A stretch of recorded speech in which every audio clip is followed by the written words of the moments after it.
Então, eu sou Ana Clara, eu tenho 60 anos, fiz em junho. Eu moro aqui em Curitiba, eu sou gaúcha, sou lá do interior do Rio Grande. Mas moro aqui em Curitiba já há 40 anos. Eu sou mais curitibana do que gaúcha. Tenho uma esclerose desde 1900. Ela não foi diagnosticada no começo. Eu convivi com problemas motores. O neurologista que eu fui, ele dizia que eu tinha uma distrofia miotônica, o qual eu não concordava. Na época eu trabalhava fora e eu mexia com o computador, eu tinha bastante acesso à internet e eu investigava, eu pesquisava ali, via que não me encaixava naquele diagnóstico, o que eu sentia não era aquilo. Mas aconteceu deles me aposentarem até com esse diagnóstico de distrofia miotônica. Eu fiquei em casa.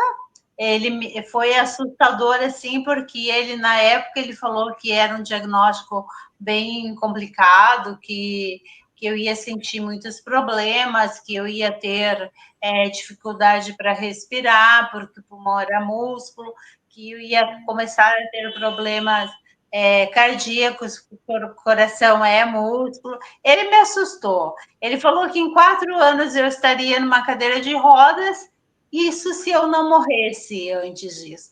Aí me aposentaram, até por causa do diagnóstico. O cara lá do INSS falou para mim: fique em casa, aproveite a vida, porque o diagnóstico é complicado.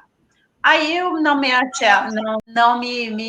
via naquele diagnóstico, e eu fiquei em casa, levando a vida de boa, porque eu sabia que eu não era aquilo, e a coisa não foi avançando, né? E eu tinha só problema na perna, do joelho para baixo, na perna esquerda. Aí aconteceu de eu precisar fazer uma cirurgia de emergência para retirada da vesícula. A partir disso, eu percebi que o meu braço estava com problema. Eu tentava levantar e doía, ele cansava. Aí eu falei, puxa, tem alguma coisa errada. Comecei uma nova busca e cheguei ao diagnóstico da esclerose múltipla. Mas daí até o diagnóstico foram bastante tempo, foi bastante tempo, não é fácil. Fiz vários exames, eu tive vários acompanhamentos de profissionais, foi suspeita de AVC, suspeita de doença de Pompe, algumas coisas, até alguém. Daí. Eu queria conversar com você o seguinte: você estava me dizendo que você trabalhava, porque assim, a internet era extremamente limitada. Quais foram os primeiros sintomas que você sentia no seu dia a dia, no seu cotidiano normal? O que você sentia que era diferente? Eu percebi, na verdade, eu estava de férias, eu fui para o interior do Rio Grande, que eu ia para lá sempre, e daí eu estava lá de férias e eu usava uma chinela de couro, tipo havaiana, de dedinho, né? E eu percebi que eu fazia caminhada assim, não caminhada de precisar botar tênis, mas eu caminhava um pouco e o calçado não parava, eu não conseguia assegurar uma chinela nos dedos, né? E daí eu fazia alongamento, passava, beleza. E eu achava que era alguma coisa com alongamento, com nervo ciático. Aí eu voltei e continuei, porque onde eu trabalhava era longe da praça que eu descia, da praça de ônibus, né? E daí era verão, e eu usava salto e um tamanquinho de salto, e ele, nessa caminhada, eu perdia a força e o calçado saía do meu pé, e eu precisava sentar. Muitas vezes eu recorri ao banco de uma praça que eu passava para aliviar e continuava. Aí, depois de um mês, mais ou menos, passando por essa situação, eu falei, puxa, eu vou ter que procurar. E eu comecei a procura com um ortopedista, porque eu achava que era o ciático. Mas o primeiro sintoma foi esse, a perda de força no pé. E Ana, só agora dando um complemento na pergunta da Gi. Beleza, você teve esse insight e começou a investigar essa situação. Não passou pela sua cabeça uma situação neurológica? Ortopedista? Então, todos os profissionais que eu passava, eles me diziam que o meu problema era neurológico. Mas, assim, eu achava que neurologista era só para tratar problemas mentais. Há uns anos atrás, em 99, não tinha muito essa coisa que hoje em dia a gente tem mais conhecimento, né? Do que é um neurologista, do que ele trata. E daí eu pensava, puxa, não tem nada a ver o meu pé com a cabeça, né? Porque eu achava que era uma doença que era problema mental. E daí eu fui trocando vários profissionais, eu fui a ortopedista, fui aquele que cuida de reumatismo, eu fui vários, e todos falavam que era neurológico, meu problema era neurológico. Aí aconteceu em 2005, mais ou menos, 2003, isso começou de distrofia miotônica. Eu falei, peraí, não é nada disso, e me assustou até. Foi onde eu cheguei ao diagnóstico de distrofia miotônica. Para a esclerose múltipla, o exame essencial que te deu o diagnóstico foi a ressonância? Então, a gente sabe que a esclerose é por descartar as doenças, né? E aconteceu exatamente isso. Eu fiz muitos exames, muitos mesmo. Ressonâncias, eu fiz exame de sangue, eu fiz exame de aquele da coluna que tira líquido. Eu fiz, nossa, eu cheguei a mandar exame para a Suécia, sabe, exame de sangue, para ver se era doença de Pompe. Eu fiz vários exames que vocês não conseguem imaginar. Tudo que você fala para mim, eu já fiz.